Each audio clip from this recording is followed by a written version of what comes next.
इथपर्यंत फूट आले हे बघ. आहेच ना. आणि पांढरी आहे, पांढरी मुळी बघा किती.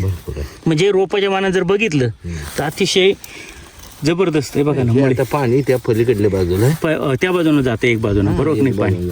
आणि एवढी पांढरी मुळे आहे म्हणजे झाड तुमचं बोलतंय, नाही ते दाखवतंय पण, बरोबर का नाही. आता इथं कृषीधनची स्लरी टाकली, बरोबर नाही आहे ना. ही कृषीधनची स्लरी पडलेली साईडला, बरोबर नाही. आणि झाडाची फुटे बघा तुम्ही, 1 2 3 4 फुटे खालून निघालेले. आणि खोड बघा झाडाचं कसं झालेलं आहे, एकदम मस्त हे झालेलं आहे त्याचं बुंदा. तर जे तुम्ही पोषण करताय ना सर, त्या पोषणाचे रिझल्ट तुम्हाला दिसतंय बघा. प्रत्येक बाजूनं झाड असं गोल फुटलेलं आहे एकदम चारी बाजून सारखं. आणि प्लॉट कुठंच असं खालीवर व्हेरिएशन नाही, व्हेरिएशन नाही.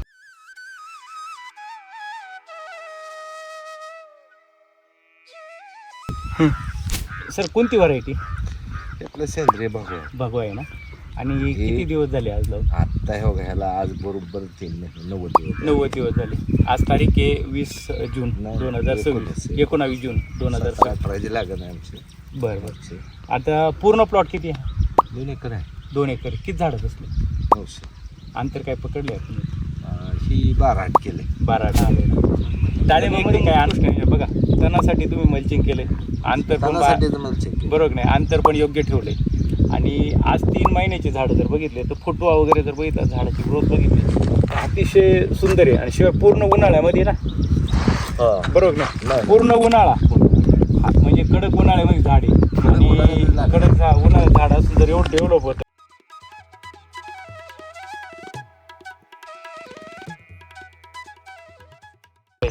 तर याला बेसल डोसमध्ये काय काय केलं आपण? आम्ही बेसल डोस फक्त कृषीधनच्या सुरुवातीला 6 बॅगा रोपाला माती आड केलेली आहे, बरोबर नाही. डबऱ्यातच रोप लावताना लावलं घातलंय तेवढंच, त्याच्यावर पुन्हा खत नाही. 3 महिन्यात काहीच नाही. काय आहे दुसरं काय देत आहे? काहीच नाही दिलं, फक्त कृषीधनच्या याच्यावरती. स्लरी दिली कृषीधनची. कधी दिली स्लरी? ते आत्ता दिलं, काल परवा. आणि काय काय दिलं काय दिसतंय इथं सांडलेलं? स्लरीत कृषीधन घातले, कॉम्बी घातल्या, मायक्रोरायझा घातलाय, तांदळाचं पीठ घातलंय, बरं गुळ. अरे वा. म्हणजे 100% ऑर्गॅनिक पूर्ण, बाकी काहीच नाही. काय नाही. म्हणजे आजपर्यंत जी काय ट्रीटमेंट चालली सर्व SBTच्या याच्यावर चाललेली. दुसरं औषध बी मारलंय आम्ही, क्रॉप कॉम्बी, फ्रूट कॉम्बी ह्याचा स्प्रे दिला. आणि आता तुम्ही बघा ना, कुठे जाणार? काहीच नाही. एवढं ऊन आहे, आबाळ आलंय, एवढ्या उन्हाळ्यातून पाच झालं, पण थ्रिप्स तुडतुडा मावा पुन्हा. आता इथं कृषीधनची स्लरी टाकली, बरोबर नाही आहे ना. ही कृषीधनची स्लरी पडलेली साईडला, बरोबर नाही. आणि झाडाची फुटे बघा तुम्ही, 1 2 3 4 फुटे खालून निघालेले. आणि खोड बघा झाडाचं कसं झालेलं आहे, एकदम मस्त हे झालेलं आहे त्याचं बुंदा. तर जे तुम्ही पोषण करताय ना सर, त्या पोषणाचे रिझल्ट तुम्हाला दिसतंय बघा. प्रत्येक बाजूनं झाड असं गोल फुटलेलं आहे एकदम चारी बाजून सारखं. आणि प्लॉट कुठंच असं खालीवर व्हेरिएशन नाही, व्हेरिएशन नाही.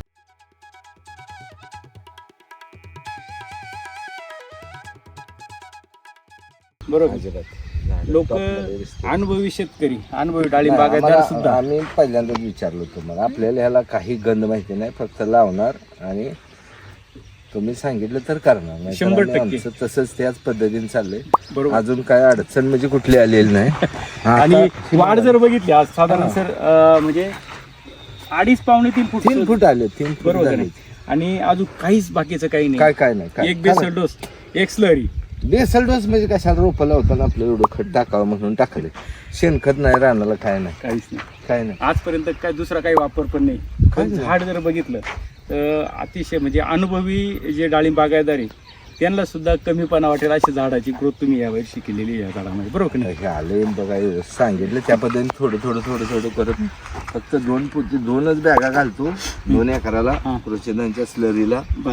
बस तर आता केलंय. 2 महिन्याच्या 3 महिन्याच्या मानाने झाडाची ग्रोथ पाहून तुमचं मन काय म्हणतं? झाड जबरदस्त ना.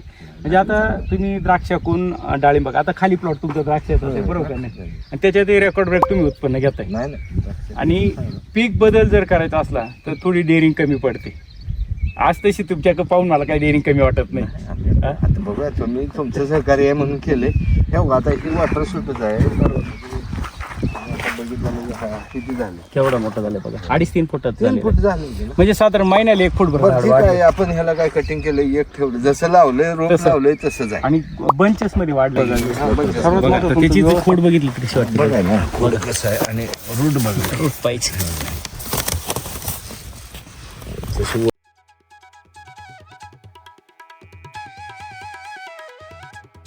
लागते थोडीशी. हा बघ इथपर्यंत फूट आले बघ. हो बाई. हे बघ आहेच ना. आणि पांढरी आहे.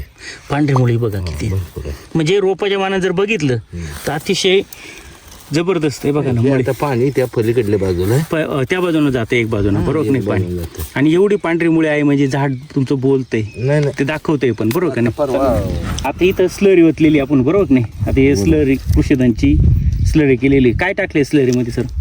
कृषीधन 2 बॅगा टाकले. हां सॉईल 2 लिटर आहे. गुळ आहे. बरं मायक्रोरायझ आहे. आणि तांदळाचं पीठ. ते आपण जी स्लरी देतो याचे रिझल्ट बघा किती छान दिसतं. आणि झाडी मऊ माती झालेली. आणि किती दिवसातून देत आहे? 1 महिन्यात नाही. 1 महिन्यात. इथं बघा नॉर्मल मायक्रोरायझा दिसतोय असं थोडंसं बघा वरच्यावर आलेलं बरोबर का नाही. पुन्हा दिसेल. हळूहळू आता कालच दिली ना स्लरी वतलेले नको. आता म्हणजे या मल्चिंगच्या ह्याच्यामध्ये बघा थोडेसे रूट पण वर आलेले आणि इथं मायक्रोरायझा नाही नाही व्हायला लागलेले आहेत बरोबर.